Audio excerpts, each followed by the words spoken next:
Hey, Coach, seemed a little more animated than usual after practice. Any generalities you can share with us? What you share with them? That we can improve upon. Yep. Yeah, consistency and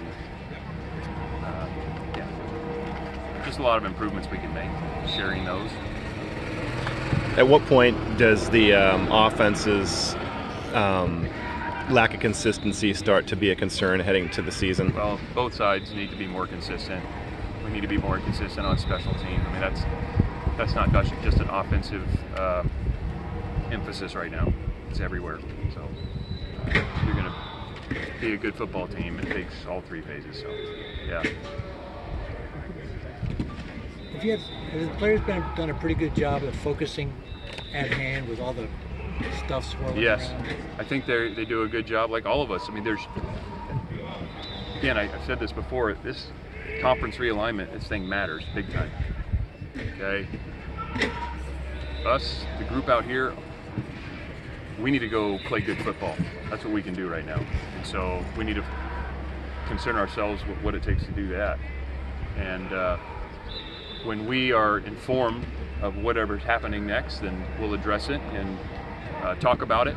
But right now, you know, there's a lot of reports, there's a lot of speculation. Of course, people are hearing it and paying attention, and you know, it's because it's the significance of it. So, but the group, when we go to meetings and practice, it's all 2023 Cal football. It's all we're concerned with. So, but I acknowledge that we all do.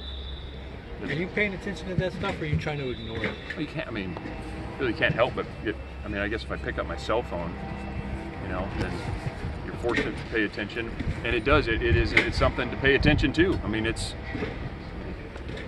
significance is undeniable, but there's just until they invite me to the meeting, you know, I'm here doing my job, and I have the investment with our players and team on the now is what we have control over. So that's where we're spending the energy.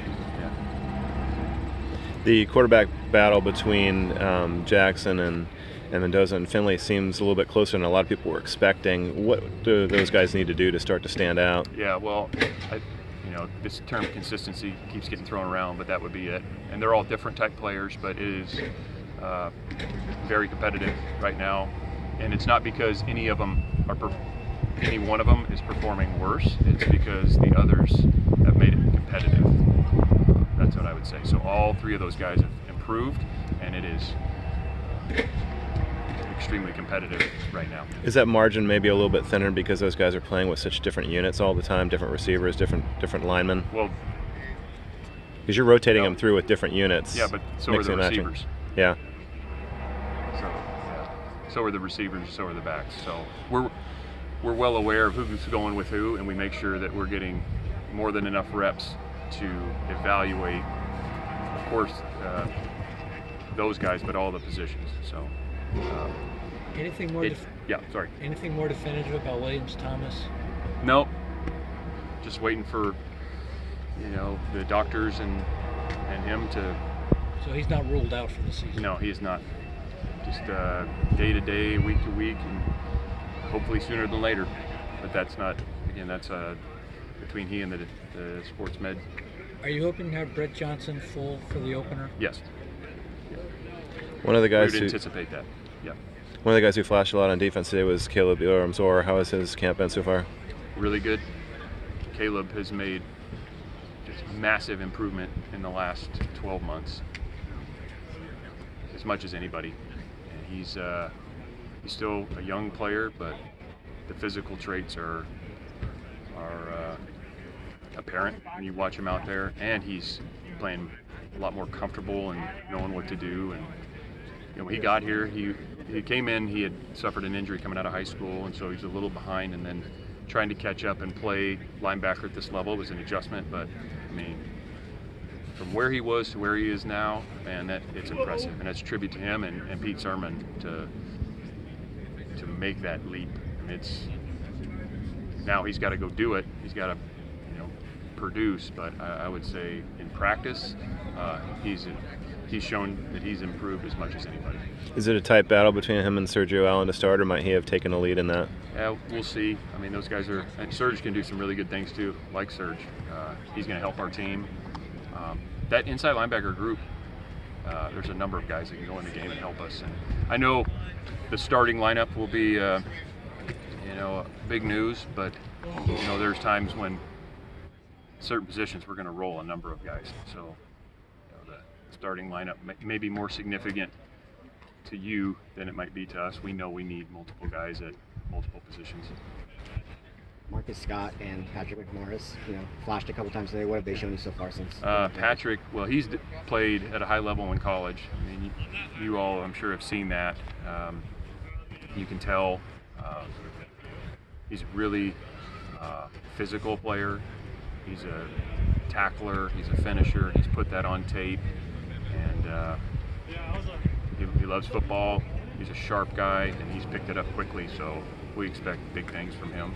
So we just need to get him more reps in our defense and the language. He's doing a good job. Marcus, today was probably the best day. Just continuing to work, and that's a really competitive defensive backfield right now. Really competitive, which is great, because that's what we want. I mean, the number of guys that are repping sometimes with the threes that are going to potentially be playing in games is more than we've had. There's more guys getting reps with that group that, they might be repping with the ones by the time the season starts. I don't know. Really, it's great for us because put them out there and let the players sort the depth chart out. Is that a position you expect to roll a lot of players? Yeah, potentially. It's all about how they perform. Yeah, but that's potentially. But if a certain group is that much better, or a certain player is that much better, then he's going to play until he needs a break. Yeah. Stanley Mckenzie was out last year. What's his status right now? I think he's doing a great job. He looks good. Yeah. He's come back and probably playing his best football since he's been here. He's had he's had some adversity since he's been here. So glad to have Stanley back. He's doing a good job. I know you hope to get every evaluation right, but has Little John surprised you at all with what he's been able to do? Well, he came in mid-year, right? So he was in spring. Man, he's made significant improvement as well. He's better. Even this spring, I thought he was better than maybe I was anticipating. Now, for a number of these guys, they're doing a great job in practice, he being one, and now we got to carry that over to the game. But he's got quick feet. He's very competitive. He's sharp. He spends a lot of time on football, and we get a certain amount of time with him. But there's some guys that are always looking for extra time, and he's one of those. So I got high hopes for Matt. Has he been playing nickel? Nickel. So, and Sydney's been playing really well there too. I would imagine that would be a rotational situation too. We will see. Yep. The consistency piece, it's come up a lot the last week or so. What are some of the keys to getting that right, and where do you want to see that kind of improve? Reps, play more. That's really it. Where it becomes muscle memory, and you're not thinking about what's next. You're reacting to it because you have the muscle memory. I think it's all repetition. I don't know that you're going to find great consistency in your first 4 or 5 practices anywhere. I don't know if I've ever seen that. It's just part of the process of getting back on the field and playing together as units, playing against each other. So part of it. You've won games at Mississippi, at North Carolina. Does how long the trip matter, or is a road game just a road game? Yeah, not for us. We maybe what day we leave. But does it make it any more challenging the longer the road trip? We don't even really talk about that. No.